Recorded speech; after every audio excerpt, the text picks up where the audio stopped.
Auzubillahiminash-shaytanir-rajeem. Bismillahir-rahmanir-rahim. Taught बच्चों तो छू पाँच पेज मुझे बच्चे पेज नंबर करो 61 किताब अंग्रेजी सबकस निश नाव द प्रोडिगल सन अमुक दुयम पार्ट पढ़ो आज दुयम हिस्स पढ़ो आज प्रोडिगल सन लालची बच्चा वनो Not a long time afterwards the younger son traveled to a distant land where he wasted his money. He lavishly dined, wined, and gambled. At last, when he had spent even the last penny, he almost starved to death. There came a terrible famine throughout the country that made living harsh. He had no money, no home to live in, and nothing to eat.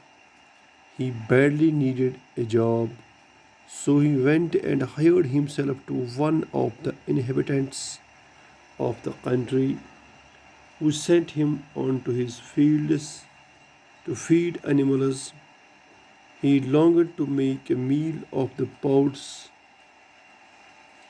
the animals were eating, but no one gave him anything. The hunger pangs made him to fall down, and he became unconscious. On regaining his consciousness, he thought, how many of my father's hired men have more bread than they want, while I here am dying of hunger? I will go to my father and say to him, Father, I have sinned against heaven and before you. I have no longer deserved to be called a son of yours. Treat me as one of your hired men, and I will work for you. Not long a time afterwards, the younger son traveled to a distant land.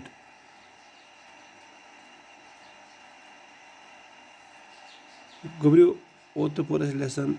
There was a rich man, Amir Nafar, who had two sons, Mizil Niches. Durmana Usikara Mohabbat.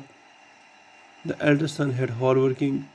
Zutu was hardworking, Mehnat Kash, और उस पूस सो यह लफंग और सो अथ पे यह कर property दी है मे ये बह सन यह कनित बह कर अयेशी अत मज. Not a long time afterwards the younger son traveled to distant land. Not a long time, तूत वक्त गो न कहें. यह पे जमीनस फेरान और your, while he wasted his money. अम कर the younger son traveled to distant land while he wasted his money. Yus तमिस कह पोसा वोसा आमुत जमीन आमुत कम आमुत अम कोर यह वेस्ट जाय core.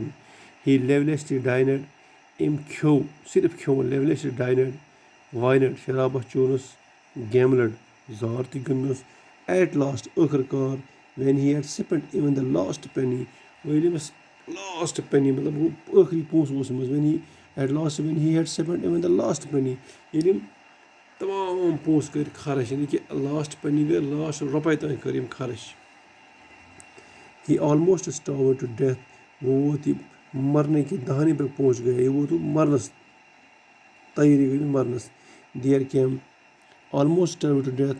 There came a terrible famine throughout the country. मुल्कस मज आव अख जबरदस्त कहत सली आई, द्राग वोत the country that made living harsh.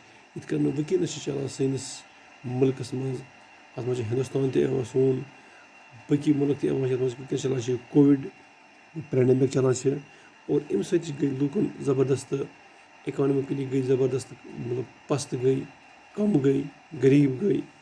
तो सेम इथे कन आमुत अम वक्त मुल्कस मज कहत आम तो लूकन हुंद जिंद रोजन वारिया मुश्किल गोमुत. He had no money, which तमिस कह पोसे, no home to live in and nothing to eat. न कह घर ये बेह तो live in and nothing to eat, ना उसको कुछ खाने के लिए, न छुस कह चीज़ खेन खतर। He badly needed a job, अमिस क्या ओस जरूरत अख जॉब अख नौकरी अख। So he went and hired himself to one of the inhabitants of that country who sent him on to his fields to feed animals. गो ये अकिस नफरस निश अत नफर अख रोजन वोल तो अच्छे बोड़ बार का नफर गो अमिस नीचे मे रट नौकरी, यानी कि अमिस मलिस नौकरी, यह गो ब्यूट बीस जाए नौकरी अत। He longed to make a meal of the pods. He longed to make a meal of the pods the animals were eating. वो युस गुजा वुजा खेवान जानवर अत, तीर मोश गौ वो इहुंद खेवान अत, but no one gave him anything. वो अति कर कह ओड योर खेवान बेस कह दिवान गुजा। He longed to make a meal of the pods the animals were eating, but no one gave him anything. The hunger pangs made him to fall down and become unconscious. दपा अमस लज ease बच और ज़्यादा बच लज अमस अथ मज गो बेहोश, unconscious गो बेहोश। रिगेनिंग हिज कॉन्शियसनेस, वो ये वापस आव अमस आव हेस। रिगेनिंग कॉन्शियसनेस, अमस ये वापस आव ये मतलब होश। ही थॉट, अम सोच, how many of my father's hired men have more bread than they want. अम सोच कर जाए कि मेनिस मलिस कत तम नफर आसान यमस मजूर अत hired men than they want. अच्छा तम तूत गुजा आसान तूत चुट आसान अत, यानी कि हद खुद ज्यादा। अगर तम 4 च खेन तम 8 आसान तत सपोज, मतलब खेन खुद ज्यादा आसान तत तिमन। अच्छा while I am here dying of hunger, बुशुस ये मरान, मे बनान कह चीज़ ये। I will go to my father and say to him, because पन्निस मलिस वनस, father, I have sinned against heaven and before you. मे गम ज़बरदस्त गलती गई से ब्रोह किन। I have sinned against heaven, मैंने जन्नत के सामने एक गलती की, इनके मुझे जन्नत क्या अल्लाह, and before you I no longer deserve to be called of your son of yours. बुशुस न अत काबिल कहीं कि बह वन कि बुशुस चून निचो father. I have, I call you son of yours. Treat me as one of your hired men and I will work for you. स कर मे यह ट्रीट कि बुशुस चून अख गुलाम अख नफर अख मजूर अख, स कर मे ई treat of hired men and I will work for you, और मैं आपके लिए काम करूँगा, बह कर से कदर काम। यानी कि 2 पैरा गए तकरीबन 2 पैरा कर ख़त्म, और इंशाल्लाह पगह पढ़ो 3 पैरा, बाकी वसलाम।